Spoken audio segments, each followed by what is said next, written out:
Hi everyone, this is your instructor Renee Garcia. I wanted to give you just a little short tutorial on how to use this fantastic website, eSkeletons. So for those of you taking my bioanthro lab, this is going to be really helpful. And of course, if you're taking any other classes, you can use this too, if it's relevant, of course. So first you want to do is you just go to the website eskeletons.com and you're going to scroll over the group that you want to look at. So for us, we're going to be looking at humans. Later on you can use gorilla or chimpanzee or others, but for now we're going to do human. And then we immediately get this incredible human skeleton here and then other aspects. So depending on where you put the cursor, you will get to that group of bones. So for example, I just put it on the thorax, and the thorax is made up of the ribs, all of the ribs, and then the sternum, and the sternum breaks down to three parts, which is the manubrium, the body, and the xiphoid process here. So this will give you the details. So, and you can do a lateral view, which is what we call side view, and then a posterior, which is the view if you were looking from the back of the sternum, and then the superior view, which is looking as if you were looking from the top down onto the bone. So if we're looking at the interior, one of the things you can do that's really cool, and for this class, is you can click on morphology here, and it will give you all of the names of these bony parts, which is really important.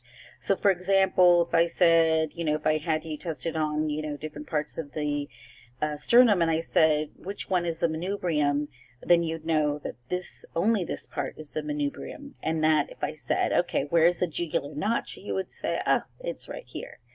And this is a really good way to test yourself too. So for example, if you just went to the anterior view, then you would say, okay, these are the articulations for the ribs. This is the xiphoid process. This is a manubrium. Here's the jugular notch, etc. You can also do it for muscles. I'm not going to test you on that, but you could do that if you're taking an anatomy class or something like that. Super helpful. Articulation can give you information about what other bones what other bones particularly are attaching in those areas. And then you can do a short little video as well to look at what's going on with the or I can't, so never mind. Don't look at mine. So some of these all it will do is just rotate. So it's not that helpful, but it's a nice feature. So if we go to the skull includes the mandible, which is why it's listed here. Okay, so let's say we just want to look at the mandible. Beautiful mandible. You've got lateral, we've got the occlusal view. So if we were looking down onto the mandible, and you have the posterior view, this is from behind the mandible, and you've got all these incredible features. Well, these are features I kind of want you to know.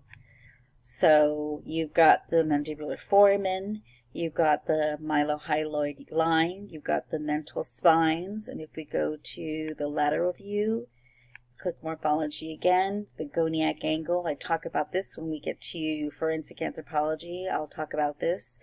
You won't need to know all of these, but it's helpful, and again, it's a really good study practice to do some of these. So the coracoid process, mandibular notch, ascending ramus, for example, here. There's a lot going on here. And your labs will be very specific, so don't worry too much about that. And I won't ask you really obscure questions on your exam. For example, if it's not in your labs, I'm not going to ask you, which one is the oblique line. So just follow, the kind of features I have you look at for your labs, and you'll do well. The same thing is true here for temporal, the temporal bone. Really incredible piece of bone, in my opinion. But this, of course, gives you a really good way to look at it. So you have the medial view. This is looking as if you were looking from the brain to the wall of the bone, and then it gives you the morphology of these as well. So it's a really great feature. I love the way this works. You can also look at the taxonomic tree, and it gives you some information depending on, you know, what family or what particular group you're looking at. And this can be helpful too if you're doing some of this for other classes as well. Okay, email me please if you have any questions. Otherwise, I look forward to seeing your work. Bye-bye.